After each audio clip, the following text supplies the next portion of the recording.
Springfield buzzed with its usual chaos. Cars honking, neighbors bickering, and the faint hum of the nuclear power plant in the distance. At 742 Evergreen Terrace, the Simpson family went about their day, blissfully unaware that something was about to shift. Bart, sprawled on the lawn, tossed a frayed tennis ball to Santa's little helper, their scruffy greyhound. The dog usually bounded after it with reckless abandon, but today he sat still, his head tilted, eyes locked on Bart with an unsettling focus. "What's with you, boy?" Bart muttered, scratching his head. The dog's gaze didn't waver, its pupils wide and glassy, as if peering through him. Shrugging it off, Bart chucked the ball again. Santa's little helper watched it roll away, unmoving, before turning back to Bart with a slow, deliberate blink. Inside, the family gathered. For dinner, the clatter of plates mixing with Homer's complaints about his day at the power plant. Marge had whipped up her signature meatloaf, and the aroma filled the kitchen. As everyone dug in, a strange sound, a scraping chair, drew their attention. Santa's little helper had climbed onto a chair at the dining table, his front paws gripping the edge. With a clumsy but eerily precise motion, he grabbed a fork, holding it upright like a person might. The room fell silent. "Well, I'll be darned," Homer said, breaking into a grin. "Look at that! The mutt's got manners." "Now!" Bart burst out laughing, spraying mashed potatoes, while Marge chuckled nervously, her eyes darting to the dog. Lisa, however, froze, her fork hovering mid-air. The way the dog clutched the utensil wasn't playful, it was deliberate, almost practiced. Santa's little helper stared at the fork, then dropped it, his head snapping toward Lisa with that same unnerving gaze from earlier.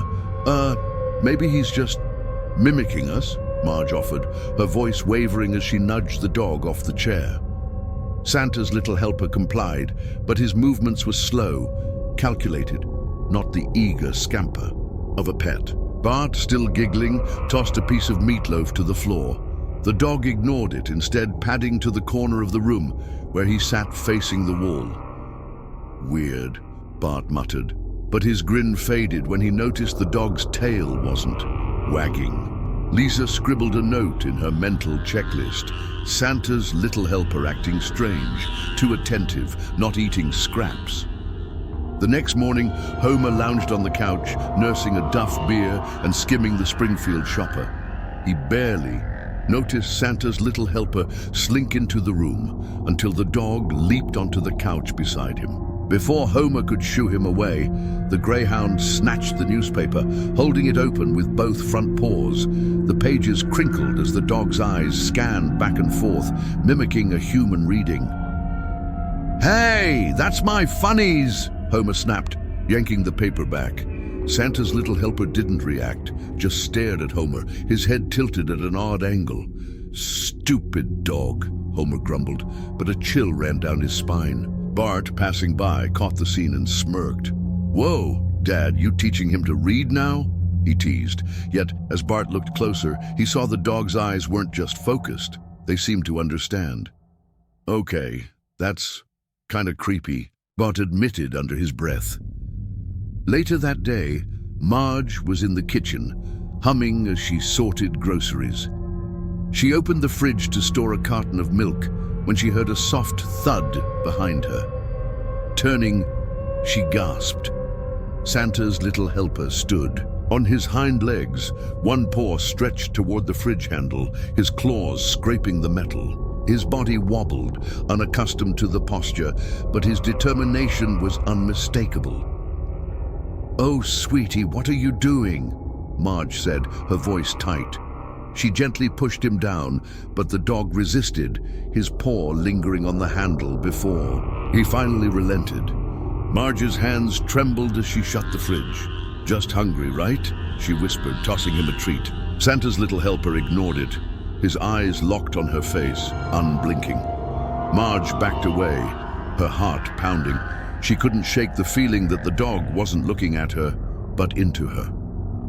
That evening, Lisa sat cross-legged on her bed, her notebook open. She jotted down every odd behavior she'd observed, sitting at the table, holding a fork, reading the paper, trying to open the fridge. "Maybe he's sick," she murmured, but her gut told her this was no illness. She recalled a documentary about animal intelligence, but nothing explained this level of mimicry. Determined to get answers, she slipped downstairs to grab a veterinary book from the living room. As she passed Bart's room, a low, guttural sound stopped her cold. It wasn't a growl or a bark. It was a voice, raspy and disjointed, forming syllables that sounded almost human. Heart racing, Lisa peered through the crack in Bart's door.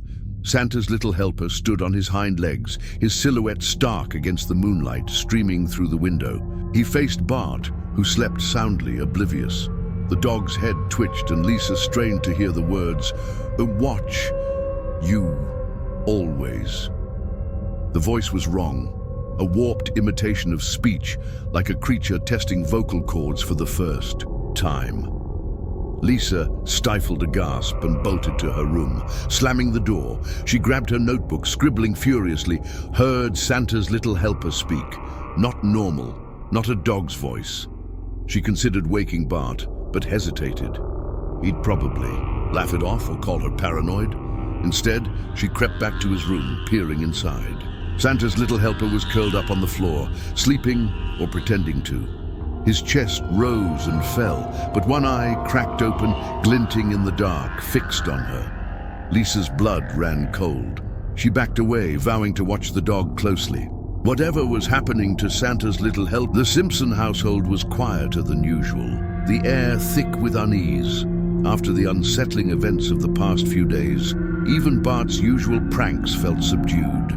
Lisa's notebook was now filled with frantic scribbles, her observations of Santa's little helper growing more desperate. She hadn't told anyone about the whispered words she'd heard, afraid they'd dismiss her, but the dog's behavior was escalating, and denial was no longer an option. The family was about to face a horror that would shake their understanding of their beloved pet. Morning broke with a scream from Homer. Bart and Lisa rushed downstairs to find their father in the living room clutching a torn shirt, his favorite white polo now stretched and smeared with dirt. Santa's little helper stood in the corner, wearing an identical shirt, the sleeves dangling awkwardly over his front paws. The dog stood on his hind legs, swaying slightly, his head tilted at an unnatural angle. "That's my shirt, you mangy mutt!" Homer bellowed, lunging to grab it. The dog didn't flinch. Instead, it turned to face Homer, its eyes glinting with a strange intelligence. Marge, entering with a laundry basket, dropped it, her face paling. "Homer, something's wrong with him," she whispered. Bart snickered nervously, but Lisa's stomach churned. The dog's posture wasn't just odd, it was deliberate, a mockery of human behavior. At school, Lisa couldn't focus. She slipped into the library during lunch, pulling every book on animal behavior and Springfield's history she could find. Buried in a dusty tome about local legends, she found a chilling reference, a spirit of mimicry, said to possess animals near Springfield's old nuclear testing grounds, forcing them to adopt human traits to sow chaos. Her mind raced back to the power plant's proximity. Could radiation have awakened something? She jotted down the details, her hands shaking. Santa's little helper isn't himself. Possible possession. Need to talk to Professor Frink. Back. Home. Bart decided to lighten the mood. "Come on, boy, let's teach you a trick," he said, waving a dog treat. Santa's little helper sat motionless, staring at Bart with those unnerving eyes. "Say treat," Bart teased, half joking. The dog's jaw twitched and a low, guttural sound emerged. Tree-tea. The word was distorted, like gravel scraping metal, but unmistakable. Bart stumbled back, the treat falling from his hand. "Whoa, did you just talk?" he stammered. The dog's head tilted and it spoke again, this time clearer. "Who, mer?" Bart's blood ran cold. The voice wasn't just imitating, it was mimicking Homer's tone, complete with a warped dough that echoed through the room. Marge, overhearing, rushed in, her face ashen. "Bart, get away from him!" she cried, pulling him back. That evening, Homer tried to brush it all off, sinking into his recliner with a beer. "Talking dog, pfft, probably just ate something weird," he muttered, flipping on the TV. But his bravado crumbled when Santa's little helper padded into the room. The dog stood upright, its spine unnaturally straight, and spoke in Homer's exact voice. "Doh, stupid job." The words were punctuated by a grotesque grin, the dog's lips curling in a way no canines should. Homer yelped, spilling his beer. "That's my line!" he shouted, scrambling behind the couch. The dog didn't pursue, just watched, its head twitching as if testing its new abilities. Lisa, watching from the stairs, clutched her notebook. "It's learning. It's copying us." The horror peaked that night. Marge, unable to sleep, tiptoed to the kitchen for a glass of water. She froze when she saw Santa's little helper at the counter, standing on hind legs, a knife in its paw. The blade hovered over a cutting board, where a mangled carrot lay in uneven chunks. The dog's movements were jerky but precise, mimicking a human's attempt to cook. "Oh, God," Marge whispered, backing away. The dog turned, its face now disturbingly altered, its snout shorter, its eyes larger, almost human. "Marge," it rasped, her name slurring from its malformed mouth. She screamed, dropping the glass, and fled upstairs, locking her bedroom door. The sound of claws scraping the wood followed her. By morning, the family was frantic. They searched the house, but Santa's little helper was gone. "Maybe he ran off," Homer said, his voice shaky. Bart, torn between fear and loyalty, called for the dog in the backyard, but there was no response. Lisa, however, wasn't convinced. "He didn't run away. Something's controlling him," she insisted, showing her parents the legend she'd found. Marge nodded, her hands trembling, while Homer scoffed, though his eyes betrayed his fear. "We need to find him," Bart said, his voice cracking. "He's still our dog, right?"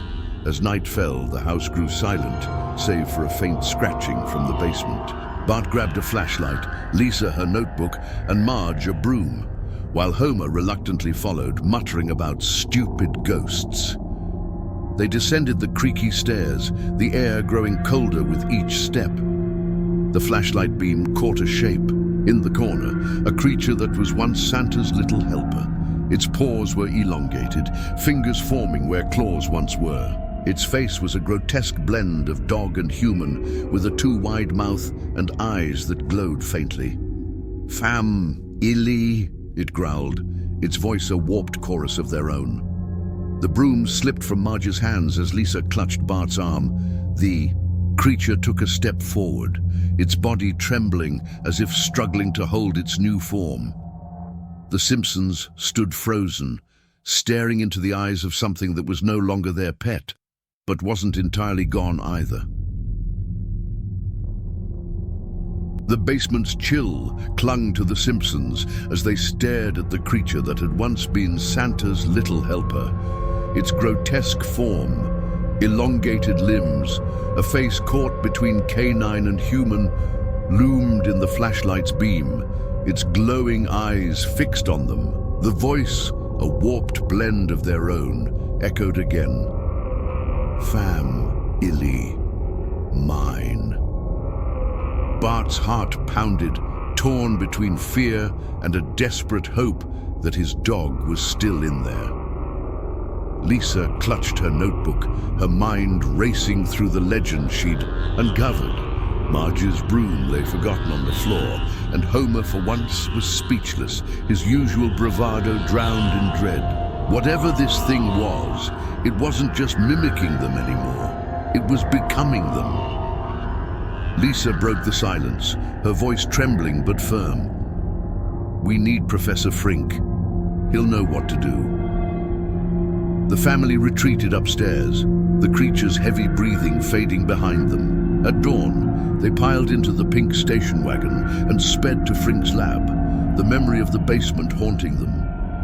Frink, surrounded by buzzing gadgets and half-finished experiments, listened as Lisa explained the dog's transformation and her theory about the spirit of mimicry. Glavin, a radiation-induced entity from the old test site. Yes, yes, Frink exclaimed, adjusting his glasses. He rummaged through a cluttered drawer, pulling out a dusty file. Decades ago, a botched experiment at the plant opened a rift. Nonsense at the time, but it could have trapped a malevolent force that possesses living hosts. He sketched a device on a whiteboard, a spectral disruptor to banish the spirit, but it needed to be activated at the source, the basement, where the entity seemed strongest. Back home, the creature's behavior grew more sinister. Bart found it in his room, its body contorted to mimic his posture, slouching on the bed with a skateboard in its malformed hands.